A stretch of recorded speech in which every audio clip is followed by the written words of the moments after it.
Cancer कितना loaded शब्द है ना। जैसे ही कोई इसका नाम लेता है हम सबके सामने किसी ना किसी का चेहरा आ जाता है। एक टाइम था कि कैंसर औरों को होता था, लेकिन पिछले 10-15 सालों में अपनों को होने लगा है। लेकिन ट्रीटमेंट का खर्च अब भी बहुत लोगों की पहुंच के बाहर है। हम सब उन केसेस के बारे में जानते हैं, अक्सर सुनते हैं, जहां लोगों ने अपने इन्वेस्टमेंट्स, अपने एसेट्स, यहां तक कि अपने घर तक बेच दिए to save a loved one. अब कैंसर ना होने की टिप तो मेरे पास नहीं है, लेकिन कैंसर से रिलेटेड फाइनेंशियल ट्रॉमा को अवॉइड करने की टिप जरूर है। हाय, आई एम वानी और इंश्योरेंस के बारे में मैं बहुत ही पैशनेट हूँ। क्यों? क्योंकि ये एक ऐसा एरिया है जो जितना इम्पोर्टेंट है उतना ही मिसअंडरस्टूड भी है। LIC और मैं इस वेब सीरीज के माध्यम से इंश्योरेंस के बारे में कुछ कंफ्यूजन्स दूर करना चाहते हैं। शुरू करें?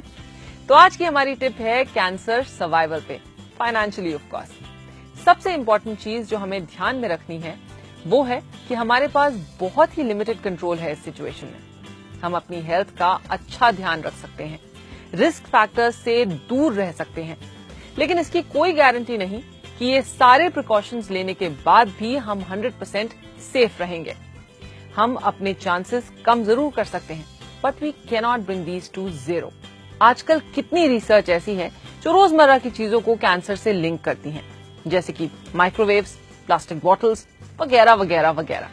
हमें लगता है कि केवल स्मोकिंग और तंबाकू जैसी जानलेवा आदतों से दूर रहें तो हम कैंसर से भी दूर हैं, मगर अफसोस कि अब ऐसा नहीं है। सो इट्स एक्सट्रीमली इम्पोर्टेंट कि हम रेगुलर मेडिकल चेकअप्स कराएं। जितना अर्ली डिटेक्शन उतना बेटर प्रोग्नोसिस और उतना ही छोटा ट्रीटमेंट। सेकंड, अपने लिए एक कैंसर कवर पॉलिसी जरूर लीजिए। यस, क्योंकि यही एक ऐसा एरिया है जहां आपकी मेडिकल पॉलिसी भी कम पड़ सकती है। एक तो अमाउंट की बात है और दूसरा ये कि वो अमाउंट किन चीजों में खर्च कर सकते हैं आप। हेल्थ इंश्योरेंस आपके हॉस्पिटलाइजेशन कॉस्ट्स कवर करता है, मगर ट्रैवल कॉस्ट उसका क्या? प्री हॉस्पिटलाइजेशन ट्रीटमेंट्स जैसे कीमोथेरेपी। क्योंकि कैंसर का इलाज अलग है, इसकी जरूरतें भी अलग होती हैं और इसीलिए LIC ने कैंसर कवर प्लान को कुछ हटके बनाया है। कैंसर पेशेंट्स की पहली जरूरत कैश इन हैंड, ट्रीटमेंट के लिए ही नहीं मगर ट्रीटमेंट से रिलेटेड हर छोटे बड़े खर्च के लिए।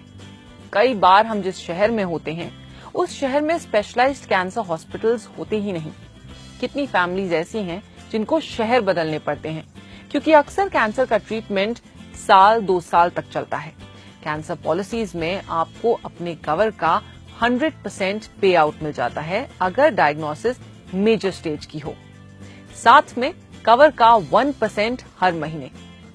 अगर आपका कवर 50 लाख का है तो हर महीने आपको 50,000 मंथली इनकम अगले 10 सालों के लिए। कैंसर के साथ लड़ने के लिए पूरी स्ट्रेंथ चाहिए होती है और इस समय नौकरी या बिजनेस होल्ड पे जाता ही है। तो ये जो एक्स्ट्रा मंथली इनकम आ रही है वो आपके स्ट्रेस को मैनेज करने में बहुत काम आती है। अगर पेशेंट नहीं रिकवर करते तो उनकी फैमिली को ये मंथली इनकम मिलती है जब तक 10 साल नहीं बीतते। अगर कैंसर माइनर स्टेज का है तो आपको अपने कवर का 25% पे आउट मिल जाता है।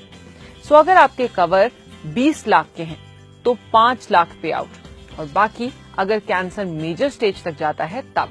और ये सब आपके हर महीने के चाय कॉफी के खर्च से भी कम दाम में।